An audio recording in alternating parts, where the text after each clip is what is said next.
Good morning. We're in the summary, the conclusion of Hemshech Ayin Beis on page 1365. I've now entered into discussion the three levels within the Makabel, which examples are the light, moonlight, the light of the luminous stone, and the eyesight, which correspond, as he said, from the Maimer of the Mittler Rebbe, Ksovim, he calls it, as it's in the writings, to the Gimel Elamus of Malchus of Bria, Yitzir and Asiya, respectively, moon, luminous stone, and vision or eyesight. And he explained the difference between the three briefly, where the moon shines. Yes, it doesn't shine with its own light, but it shines nevertheless once it receives from the sun. The luminous stone as well has a glow, whereas the eye does not have a light, but the eye itself sees. And we're going to discuss this a lot more in detail as we go on. So just to understand the difference, we'll understand it with Hagdama, and he goes now into the difference between Mikra, Mishnah, and Talmud. That has is discussed in a Maimer. This is a Maimer from the Tzemach Tzedek, as I pointed out yesterday, that discusses the difference of the Pri Eitz Chaim says that Mikra is in the world of Asiya, or let's go the other way. Talmud is in Bria, Mishnah is in Yetzirah, and Mikra is in Asiya. And that specifically means the Nukva, the Malchus of each one. The Malchus of Bria, Malchus of the Vov Ktsavis Malchus of Yetzirah, and the Malchus of Asiya.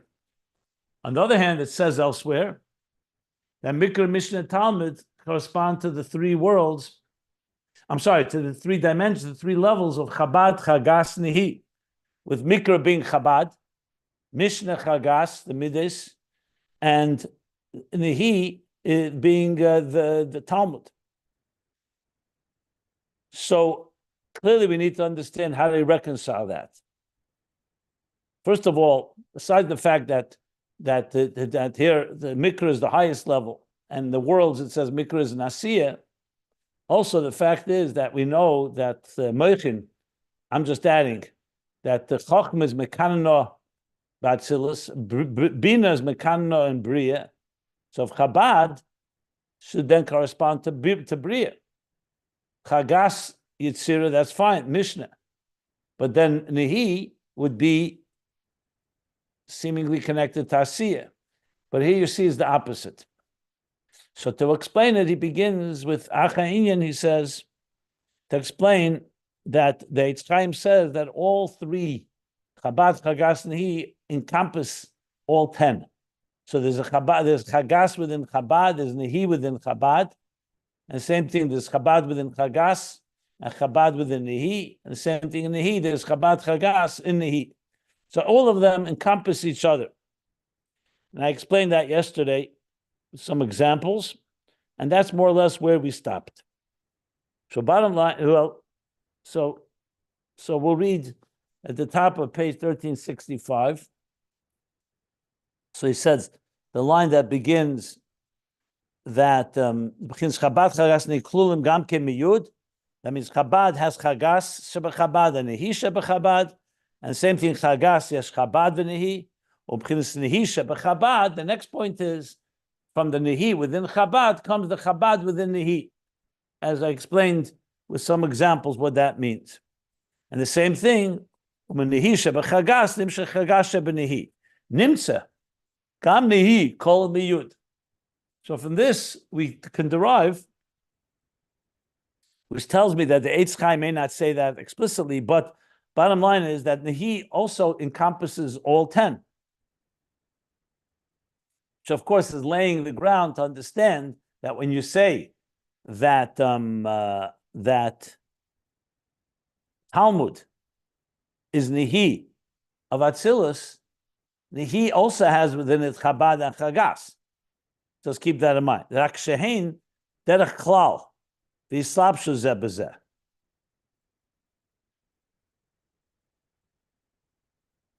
So then why is it called Nehi or Chabad Chagas if they all encompass each other?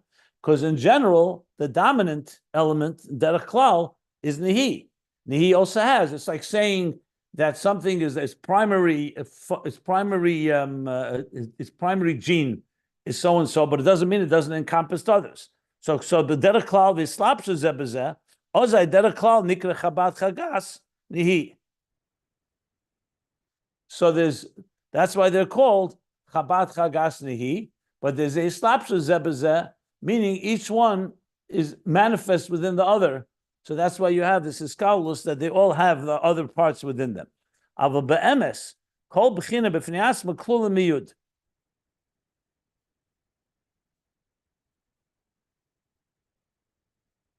I think I have to correct myself. I think that's not exactly what he's saying here. I mistakenly said the wrong thing. I think what he's saying, what I said is correct, but what he's saying here, he's saying if it's kol miyud, so why are we saying that Chabad is kol chagas, and he say that it encompasses all 10? So he's saying kishein derech klal v'slapshu zebezed. So in general, they're called Chabad Chagas Nehi. The truth, each level on its own really encompasses all 10. In other words, Chabad doesn't just have Chagas, it has all 10 within it. But in general terms, we speak about, it's actually what I said is correct, but there's another point here. Chabad Chagas, these so-called are general categories. They really all encompass 10 spheres. But in general terms, you say Chabad, and Chabad has Chagas and Nehi, and Chagas has Chabad and Nehi has Chabad and Chagas.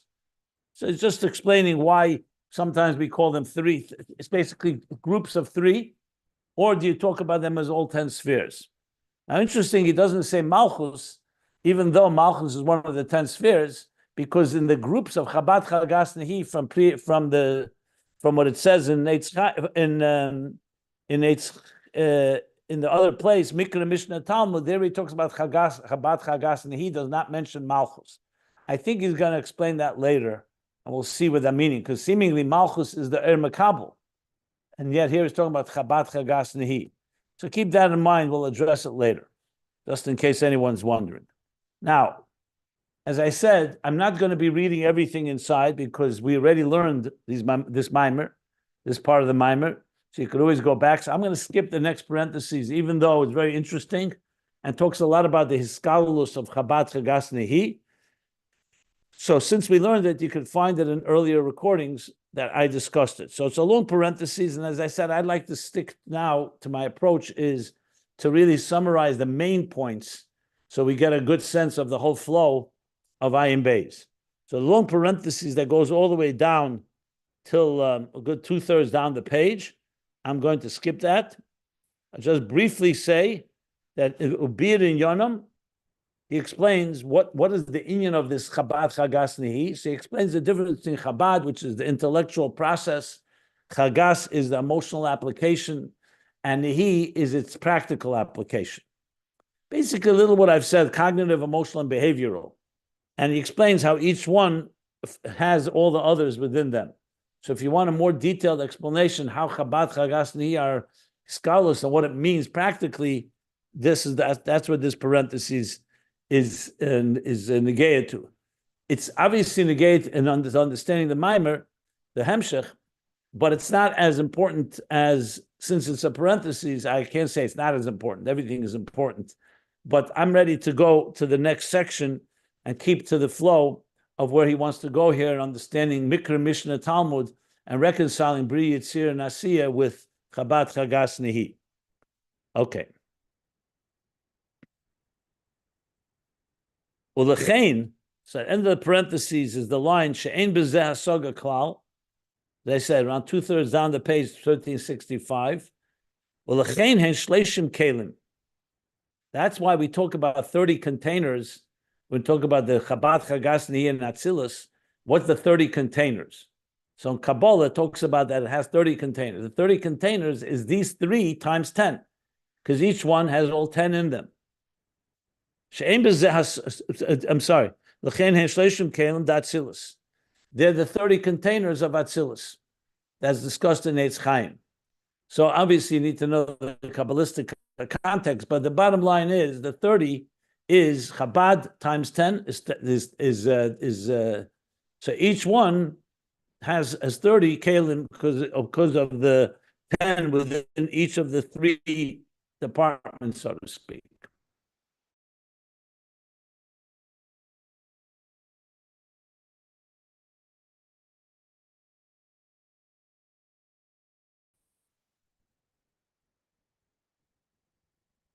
Structure, that the structure of existence is called Adam, a full structure. So there are three levels: Adam Pnimi and Soy v'Chitzen. There's the inner, the middle, and the outer. So again, this is Kabbalistic language, but essentially it means that in every structure there's an inner part, there's a middle part, and there's an outer part. So v'hen gimel madreg is b'zah. There are three levels in Zah. The outer structure, the outer face, the outer structure is Nehi, and that encompasses 10. Okay. Chagas. The Gankin call Messes, like we learned, that also encompasses all 10. Chabad are called Gamkin Messes. That's the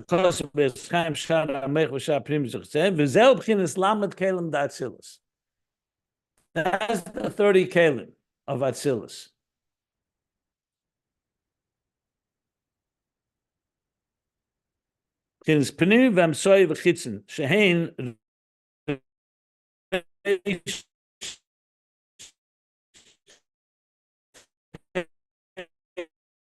Safe. Reish Teich safe within each other. So briefly, just to ask you, what is your most external, your most outer expression of things? That's your Nehi. That's your behavior, what people see. What's your most inner expression? That's your Chabad, what's in your mind. And Chagas is in between. Because Chagas, on one hand, is emotional, so it has a relationship already with another, but it's not quite in a behavior, in an actionable sense. Nehi is the actionable side. The Mitzvah is the emotional, and the Pnimi is the Chabad. And being that each of them have 10 spheres, so you have 30. Now, you could say, when saying Chabad itself, Chachma Bina Das times 10 is already 30. But here, clearly, like you said before, we're talking about the category. Chagas times 10, that's 20, and Nehi times 10, that's 30. That's apparently what he's saying here. Not that in Chabad itself there's 30. Okay. The point of all of this is, as I've said, it's not so much central to the themes of Ayin Beis, but the Rebbe Rashab is very thorough. So he's giving us a good, clear picture of Chabad Chagas Nehi, which now is going to come back to explain the idea of Mikra Mishnah Talmud and reconciling it with the Bri Yetzir Asiya structure. Remember again, Chabad is Mikra, but in the world it's Asiya. Mishnah in the spheres is Chagas, in the world it's Yetzirah. And Talmud, which is Nehi in Atzilus, is Bria in the worlds. So we need to understand how that works, but we'll understand it now after in the next paragraph. Shemahem Nasa Binyan HaNukva, these 30 containers, Chabad Chagas Nehi times 10, from that will be the building, the structure of Malchus. Remember I referred to Malchus. Lahavis Ulahachiz Biyah,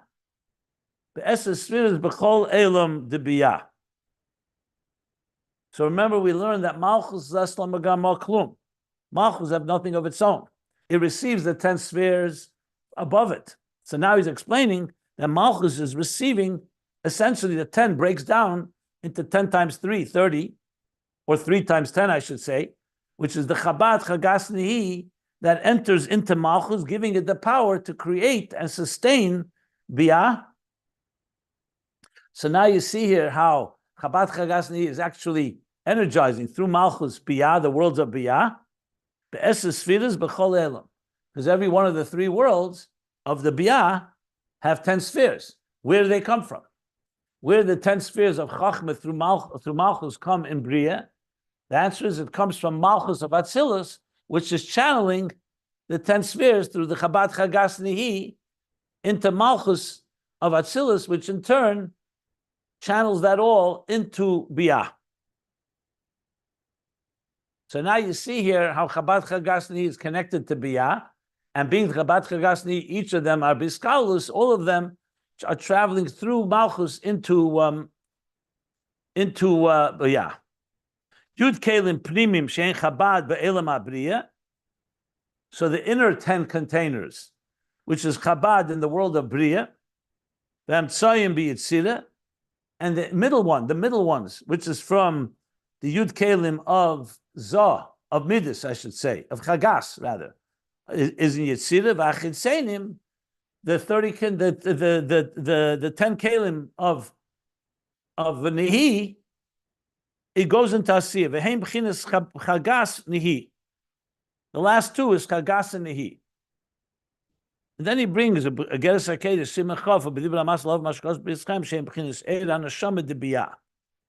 Okay, another element to this is that all this is the Eir HaNeshama, the light of the soul of Biyah, that's coming from the 30 containers of Atzilus. Okay, so that's just a breakdown of how this works. And I don't feel I want to need or to explain it further unless somebody wants to ask something. And then he's going to now come to explain how this helps us understand how Mikra, Mishnah, Talmud in the worlds works opposite. That Mikra, Dafka, the highest level of Chabad is going to end up in Asiya. And the lowest level of Nehi is going to end up in the Briya. And we're going to learn that now in the next pages. We're going to start with Mikra, and then we're going to go further. But let me stop here if anybody wants to ask anything, and then I'll continue inside. Okay. Now, we're not going to get back to the 3 levels of Makabel, the moon, the luminous stone, and the eyesight, until, as I said, page, be a while from now. Page 1386. We're now at 1365. So another 11 pages. But I'm going to go through this, hopefully, I can't say quickly, but as quickly as I can, just to summarize so we can get back. And remember, the central theme is to come to understand Makabel. But we're understanding it through the lens of Mikra, Mishnah, Talmud. So now he says like this. Al pizeh yuvon mashakasu b'Yitzchaim de Mikra b'Asiya. According to what we just learned, we'll understand what it says, the first Pri Chaim that we learned at the bottom of last page, that Mikra is in Asiya. But we also said Mikra is in Chabad of Atzilus, which would seem to say Chabad is like the highest level in Atzilus. In the world, it ends up in the lowest world. How do you explain that? Because now this is certain. The Mikra mebchinas Chabad Atzilus, like we just learned. The Mikra comes from Chabad of Atzilus. Why is it certain? Because Mikra is the highest level of Torah, is the written Torah. V'timoli kado v'tal v'sal. And her pitcher or pitcher was filled, and the sal and the elevator. We're talking here in the place, and I think it's in the story with Rachel, when Yaakov meets Rachel, and we're talking about the be'er, the spring of water. So the kad is filled up, the sal and elevated. Kad means yes, a pitcher or a bowl or a barrel. Kad is like a pitcher. But it's also from Chav Dalet, from 24. It refers to Kad, is referring to the Chav Dalet, the 24 books of the written Torah. Tanakh has 24 books. There's the 5 books, Chamisha Chumsha Torah, and then you have Nevi'im and Ksuvim, for a total of 24 books. It's referring to Rivka, when Eliezer meets Rivka. Rivka, not Rachel. Okay, fine. Yeah. Okay. And what's Vasal? What's the elevating? So it says the Hainachov Dal Sifri Daraisa Nishavu Mayim. That draw Nishavu. These 24 books, this card draws the water Mayim Achochme Datzilis. Draws from the water because water refers to Chachma Vatzilis. So what do we see from this? That Mikra, which is essentially these 24 books, connected to Chachma, to the waters, the original spring waters of Chachma Vatzilis. So bottom line is, clearly that Mikra, therefore, is rooted in Chabad, in Chachma. Like the statement that Torah, Chachma, is drawn out from Chachma, extends from Chachma. Another Maimer Chazal, another statement from the sages, is that the Torah precedes the world by 2,000 years. So the question is, there was no time then. What is the Alpayim? So it says Alpayim refers to two levels. 2,000 is twice 1,000. Alefcha Chachma, Alefcha Bina. The word Alpayim means 1,000, but it also comes from the word Alefcha, to teach, from the word Aluf. So there's Alefcha Chachma, the teaching of Chachma, the teaching of Bina, Kenoida, as it's known. So therefore, what do we see from this? That Mikra, which is the written Torah, originates from Chabad, and specifically from Chachma, but it breaks down to Chachma and Bina, like he says here, Alefcha Chachma, Alefcha Bina. So when we say Mikra is an Asiya, we're soon going to explain what that means. But this is certain, he says, that originates from Chabad. Ube'emes, in truth, it's not just Mikra. All of Torah. Keinu b'chlolos ha-Torah, shum b'chinas Chachma Bina. Say, Torah, Kodma Torah le'elam, Kol ha-Torah is from Chachma Bina. So what do we mean that Dafka, why are you saying Mikra Dafka from Chabad, and Mishnah and Talmud is not coming from Chachma? It's also wisdom. It's true, it's the oral Torah, the oral interpretation. So he's going to now explain why we're speaking that Mikra is Dafka more Chabad than the other levels of Torah. So he answers, with Tzarech Lemer, we have to say, the Mikra is Bechinas Chabad Shebechabad. And we learned that it's the Chabad within Chabad itself, it's the Chabad within Chabad. Or Mishnah Bechinas Chagas. And Mishnah is like the Chagas. So it's Chagas Shebechabad, or Chabad Shebechagas. So all of them originate from Chachma. Torah is Chachma. The question is, how much does it retain of the pure Chachma level, and how much of it is being so-called filtered, or you could say channeled through Chagas. So Mishnah originates in Chabad, but then goes through Chagas. V'zeu b'chlolos. That's in general terms. Ubeprotius, and more specifically, Torah shebiksav b'Chabad Datzilus.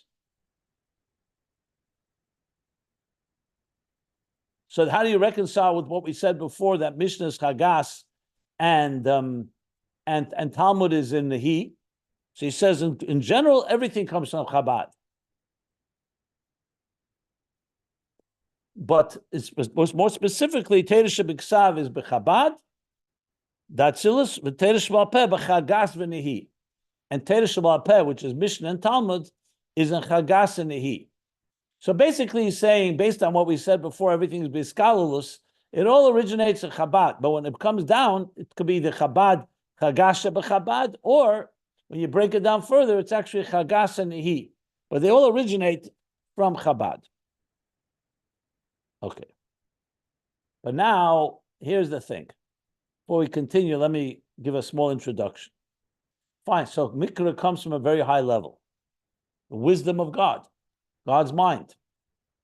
The question, however, is, Torah is going to come down below. How do we contain such a high level of energy? So he's going to explain, Ach mipnei shimemokim naila mo'id.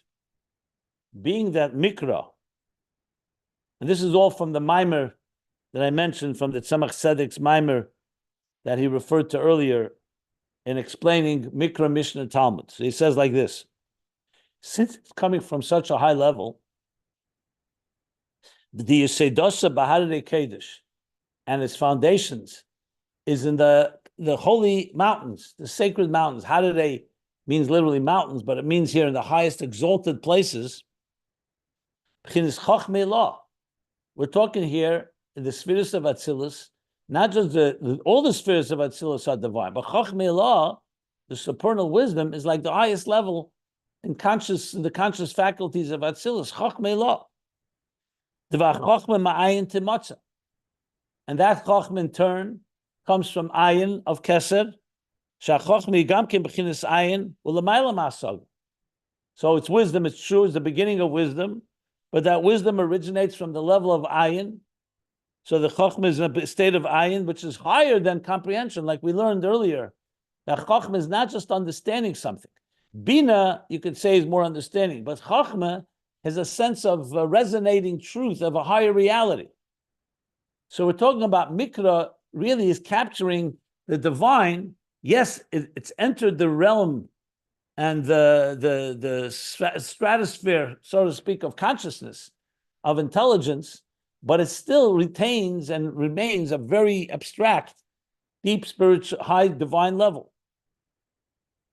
So it's coming from a very great high place. Okay.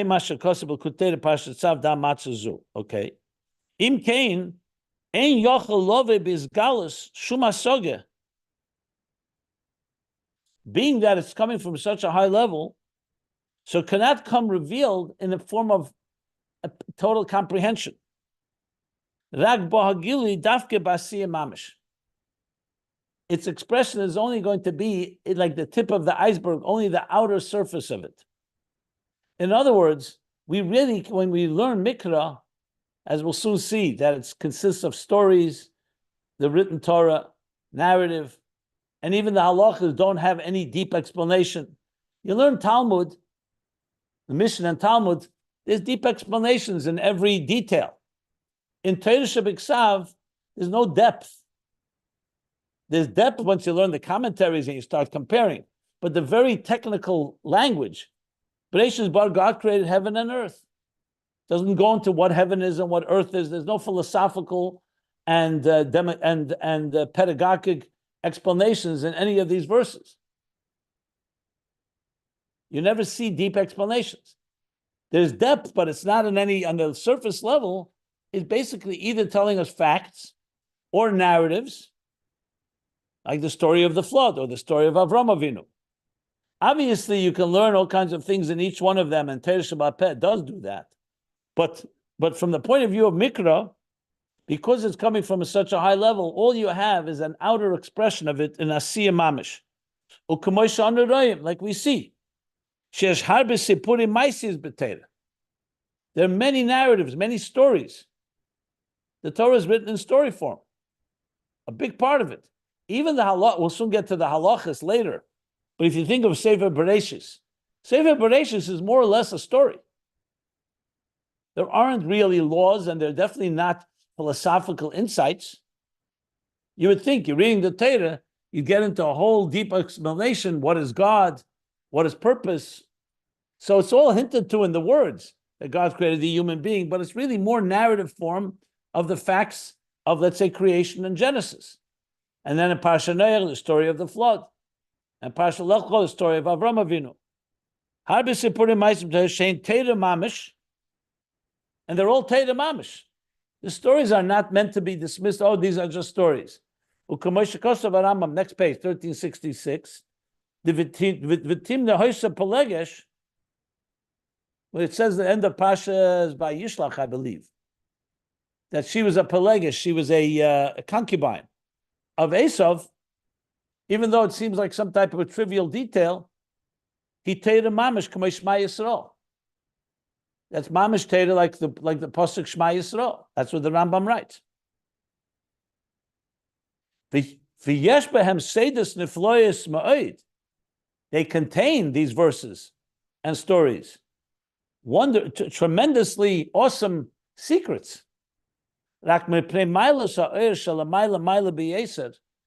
since Mikra is capturing the quality of light that's higher, it's increasingly higher and higher and beyond us. That's why its expression is in a simple type of story, where you could tell the story to any child at bedtime. It's not manifest in a depth that requires a whole level of Giluyim, because we're talking about such a high level that's Chochmei law and all the way to the Ayin of Chochmah that's higher than Asoga. So how does it express itself? It expresses itself in a simple story, which is, of course, a rule in general, that the deeper something is, when it comes down below, it comes down to the farthest level. So the higher it is, the lower it comes down. And in this case, because you cannot capture the intensity of the original in its fourth form, so the only way you do it is by telling a story, and in that story is hidden all these Seydus Niflois Ma'id. That's regarding the narratives in Torah. V'av gam ha-mitzvahs haksuvim b'Torah. And furthermore, and so too, the mitzvahs that are written in Torah, hein rak Asiya levad. It only tells you about the action. It says, V'shenantam levanecha, you should teach your children. You should put on tefillin. It only talks about the action. The actual action, the actionable action. Like the put on tefillin, the don tefillin. Ulase sukkah, the sukkah's teshvu, to build a sukkah. Ukahai gavna, and similar. Ve'enim avur b'mikra, in the verse of Mikra, is not explained prote hadovar. Not only not the explanations, not even the details. How should tefillin be made? What does tefillin look like? Where should you place them on your head and your arm? Those details are not told to us. The sukkah, or how should a sukkah be built? The details, the parameters, the materials that you use to make one. It just tells us the action. Put on film, build a sukkah. And the detailed aspects of it, all the details. V'gam, and additionally, she'ein b'zeh taimin v'asogas klal. So in addition, there's no details, there's also no reasons given, and any comprehensions in it at all. It's not explained. It just tells you the facts. Rak etzem Asiya b'pel mamish. What's shared with us is only the core action. This is the action that you should do. Adam ki yakriv mekem korban l'Hashem. Bring a korban. What is it? What is a korban, and what's the purpose of it, and the deeper meaning behind it? No. V'hainu, all this is a result of mepnei sheshorsha mebchinas Chabad atzilis. Being that Mikra is rooted in this highest level of Chabad of atzilis, Eini yachol lova bizgalus. It cannot come in a revealed form. Rag dafke b'mokam hayeser namuch. The only way it can express itself is dafke in the lowest level of outer expression. Hainu b'Asiya, in the world of Asiya, she'ein b'zeh izgalus ha'er. Because there's no izgalus ha'er. So the gili is too powerful to be expressed. So it comes down into a simple narrative or basic action-based, actionable mitzvahs.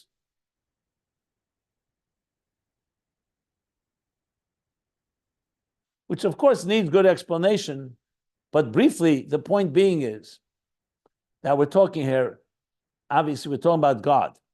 If you're talking about human beings, so you could say the same idea that a very profound secret that a teacher carries, and he's talking to a child who's not really able to understand it yet.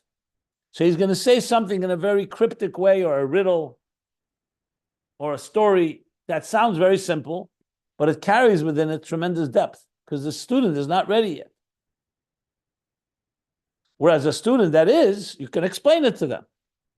So bottom line is, the deeper the idea, now when it comes to the divine, it's even more so, because the Eibishter is completely removed from us. If someone asks you, why should you put on tefillin? The answer is, that's what God wants. He could have wanted us to chop wood, like he says in Likutei Torah and Shlach. But he wanted us to put on tefillin. Once he told us, there's explanations. It binds the mind and the heart, etc. But why dafka through tefillin? Through straps and the way we wrap them and all. That's something that's higher than Chachma. So when you want such a revelation, the only way it can express itself is by pure action. This is what I want. Like I said, the depth cannot fully be captured because you're dealing with two separate entities. Now, in the context of Er Makabel makes total sense because the Makabel, to get from this type of level of Hashpah, from these highest levels, the only thing he can take is the outer element of it. Doesn't take all the depth. Another example I can give is that you give, let's say, love to a newborn child, a newborn infant.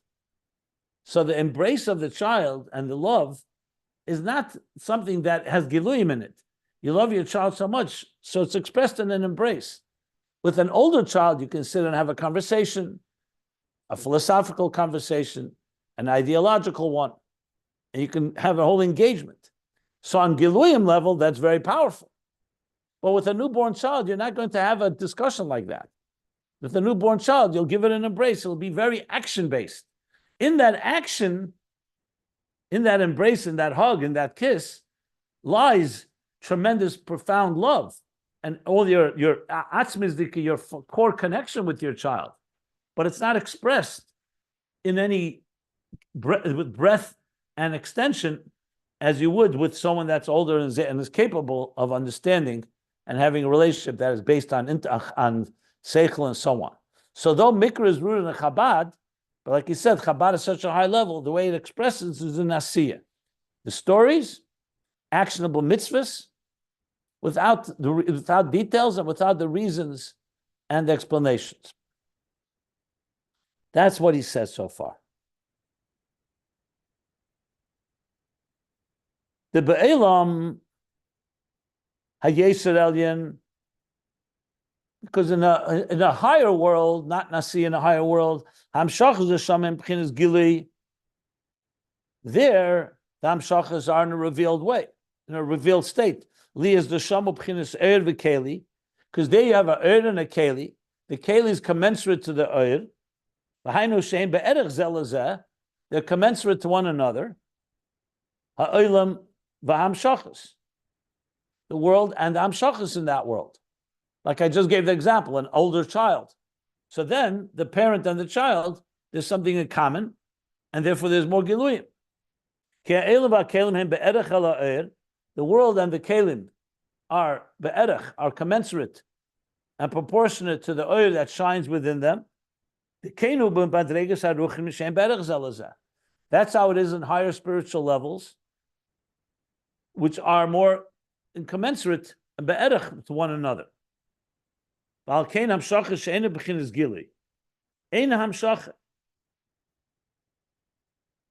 why Hamshacha, that's not in the revealed state, is not Hamshacha, but Kol Hamshacha Shesham Hu Shamer Begili. I think what he means to say that in those worlds, Hamshacha that's not revealed is not a Hamshacha. In Asiya, it's Hamshacha because it's not coming in a revealed way. But in a higher world, it's not in a state of Gili. It's not Hamshacha. V'chol Hamshacha Shesham Hu Shamer Begili. The whole idea of Hamshacha is there is that it should radiate in a revealed way. Like if you're putting water into a cup, it has to be the water in a cup in a very revealed way. It's not just like the tip of the iceberg, like we're talking about Mikra. Because there, the cup and the thing it's containing are commensurate to one another.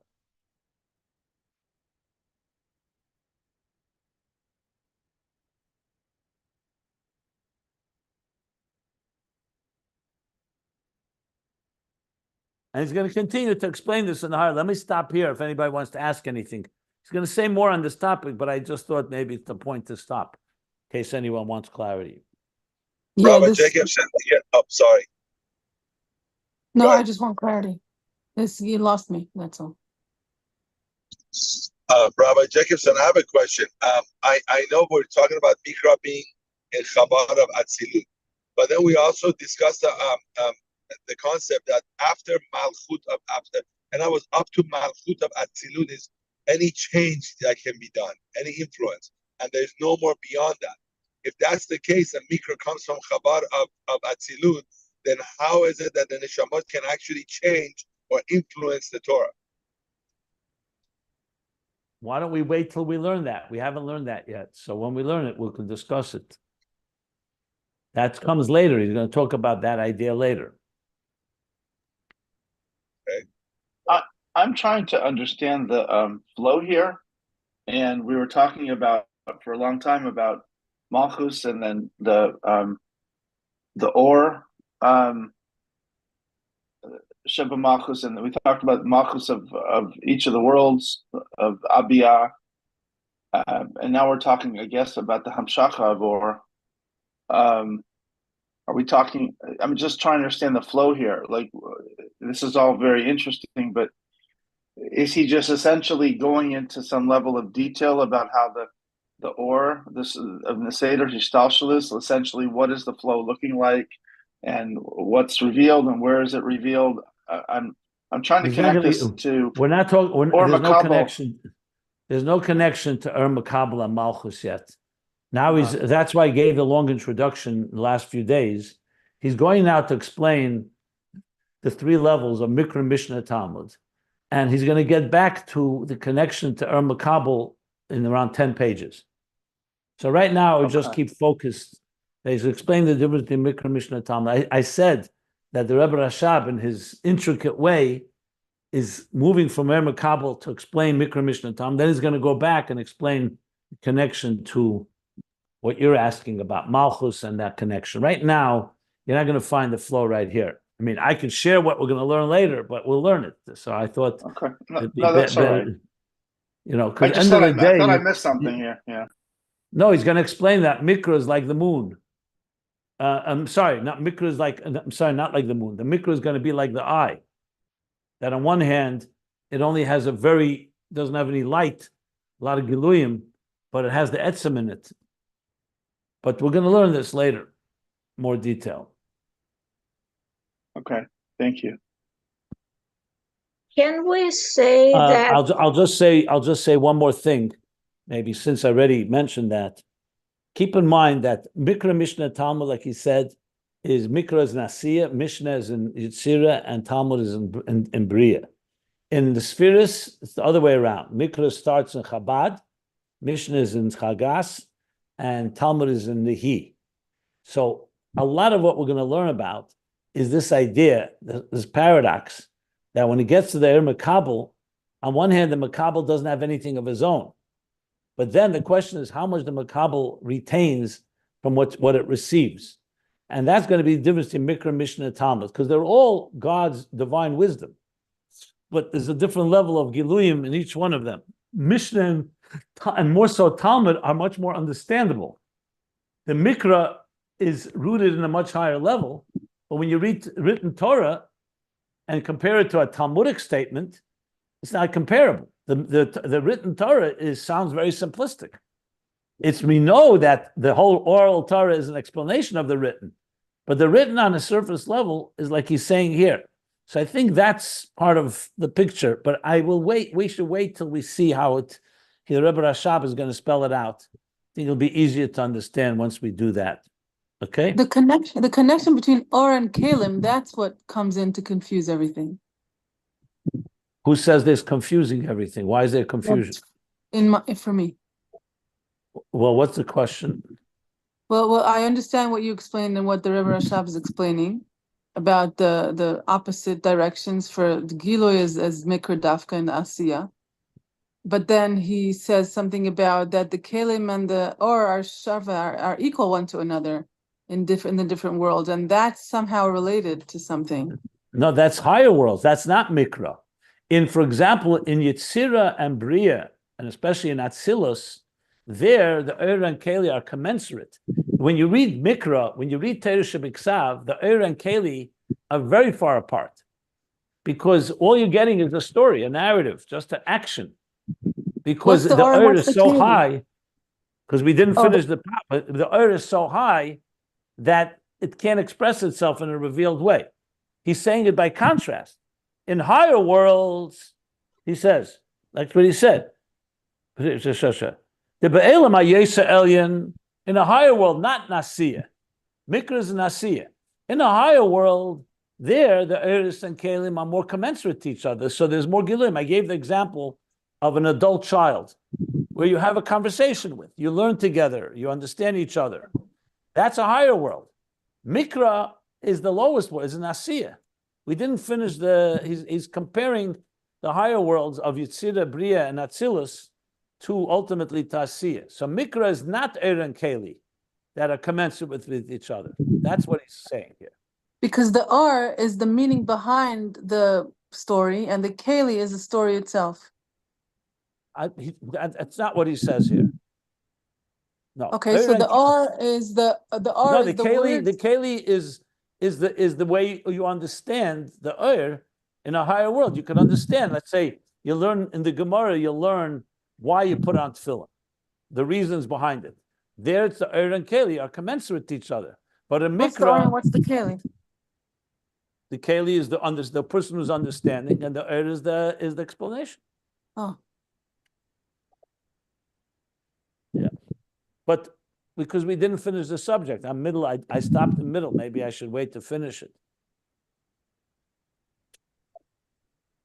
Meira, did you want to talk? I had another question, but I don't want to take out of turn. I just want to answer your question because I think when we're talking right now about not a detail, we're talking as the understanding God in general perspective through Torah. We're talking about pure Torah approach, where everything about God located, where we can find, as I said, anatomy and physiology of the whole God encoded in Torah. This is the point. It's not about details. It's about general perspective. What I heard from Rabbi Jacobson when he started to describe inner part, the extension, and the middle, I saw as we, as a medical professional, see the anatomy. Anatomy has several planes. The planes build everything inside. The planes, when we are talking about every part of this particular part of studying, we're talking about no God in general, no kelim.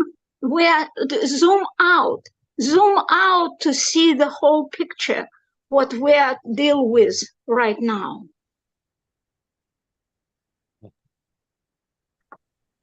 Are there any other questions? I had another thread, the flow here, which may relate to what Meira said, maybe.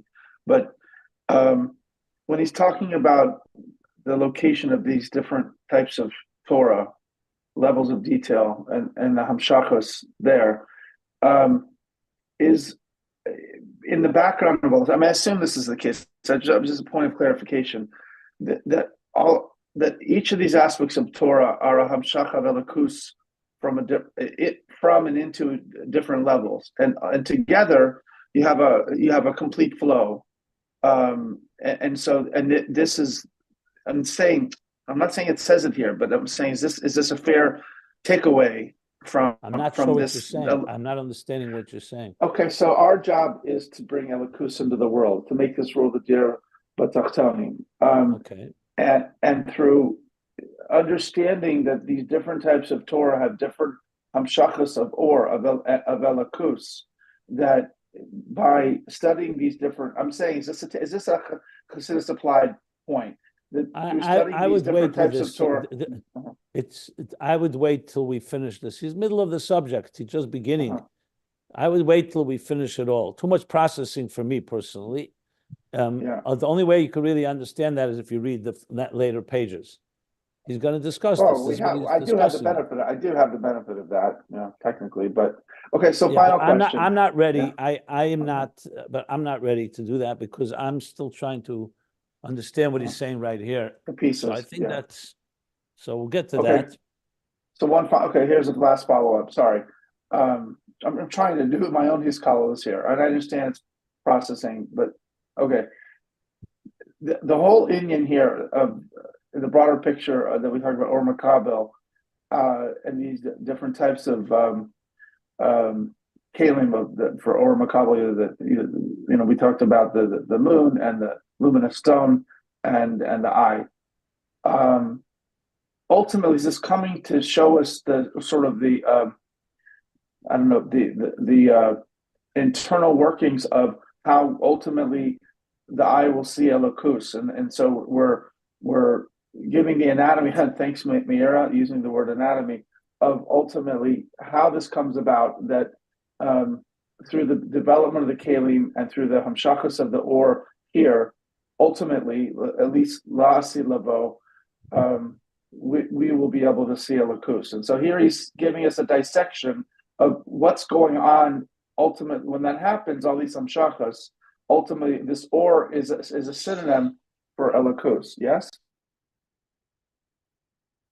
I think this will all become clear when he himself, the Rebbe Rashab himself, explains it at the end of the subject. So we don't need to guess. He's going to speak about it directly. Okay. It's part of that's what the Hemshech Ayin Beis is about. Right now, he's laying the ground for Mikra, Mishnah, Talmud, and he's going to get to that. What you're asking, he's going to talk about in around the next 80 pages. Okay. Now, we already learned this, so you could go ahead and check it out. But I look, my way of learning is trying to understand what he says right here without I just can't process like this right now. I don't have the bandwidth. Well, you probably have 10 times more bandwidth than I do, but the way you teach and learn is proper, and I'm trying to jump ahead. Which is fine. You could look ahead. There's no problem with that. It's just, for me to go into that, there's a lot more data that we need to learn inside. The Rebbe Rashab, there's a reason he's writing all this. So I'm not saying we shouldn't have this flow. I think it's what you're bringing up is definitely critical, but I think it's like you're asking for like the end of the mimer when we're in the beginning of it. It's like someone, the Rebbe is saying a mimer, and he asks a bunch of questions, then he starts answering. You have to wait till he finishes answering, and then you can. You want to have the end before we learn through the whole process here. Yeah, I'm the little kid. I want to hear the end of the story. I don't like. No, fine. I understand. So I would just say be patient, and it will become very clear. It'll become clear. I just don't want to make any mistakes by starting to speculate based on my memory what we learned. I remember learning what we've learned already, so I am familiar with the flow. It's not like I can't talk about it. I just think talking about it right now will create more problems than solve them. Fair enough. Okay, thank you. I'll be here for the cliffhanger. Thank you. Okay, so we're literally in the middle of the topic. I wish I could have finished it, but it's already late. It's going to continue for a while to discuss. He's basically contrasting. Let me just conclude with this. He's contrasting the world of Asiya, where you only get the outer expression of something so profound, with the higher worlds where you get more, but it's not coming from such a high level. So, the end of the day, the deeper the level, the less expression there is of it. The lower the level, the more expression. You can talk about it more. You can go into the giluyim of it, the revelations of it. So essentially, Mishnah and Talmud, or you could say Chagas and Nehi, are going to be more revealed than Chabad, because Chabad is coming from such a high place. That's why Mikra is Dafka Asiya, which really explains a very powerful statement. Why is written Torah so seemingly I don't want to say the word shallow, but so surface level? It's all such basic things. You don't see any depth in it. If you just read the written Torah and you didn't know better, yeah, I mean, there's profound ideas. God created the world, and there's a purpose. God created created the human being, the divine image. But they're all statements of facts without really any elaboration. What does it mean that the human being is creating the divine image? What is a soul? Everything we talk about a soul, you don't find anywhere in the Torah is going to tell you what is a soul. All it says is the breath of God within the human. So it's really coming to explain why Mikra, on one hand, is just basic facts, but in it carries what he called the Seidus Neflois Ma'od, because the highest depths are coming out in a very simple, almost like a nursery school narrative story that you can tell children. You can read the Torah to a child on a very basic level. That's its power. Its simplicity carries within it such profundity. Whereas the more complex books like Mishnah, Talmud are more like Eris and Kalim, where they're commensurate to each other. You're dealing with a level where you can understand and appreciate, because the Gilui is not coming from quite the same highest level of the Ayin of Chachma. Being that we want Torah in its etzem, the etzem of Torah down below, that's why Mikra is so vital, because you're getting the very highest levels of the divine wisdom that are beyond, that really transcend and defy logic and rational thinking and the mind. But it also has explanations. So we're going to discuss all this. Remember, then the day Torah is the interface between God and existence. So the Mikra carries the etzem, but not so much the Gilui. And the Mishnah Talmud is more the Giluyim of it. Keep that in mind. Yeah, that was very helpful. Thank you. Okay, so we'll stop here in the middle of 1366. It is literally in the middle of a sentence, and I'm sorry about that, but it's a long phrase till the end of the paragraph, so we'll learn that in the next class. We'll stop here. Everyone also, I should say, even on the recording, it's Good Yontif. It's Ayin Beis Tammuz today, 97th anniversary of the Frierdiker Rebbe's redemption from prison. I just gave a class on it in the Kollel, so you can post it to understand the significance of that day, of this day. Leonard, I'll do that. We'll stop here. I also gave a talk last night about how can Trump's shooting change the world. Getting a lot of good feedback, so you may want to check that out too. Yeah. Maybe it's too much stuff coming out, but it's better more than less, right? Good. 100%. Everything Begilui, as we're talking about. Well, here, not exactly, but. Yeah. So we'll stop here. I have a question. Let me stop here. You want it on the recording? No. After the recording. Well, let's stop here. Page 1366 in the middle.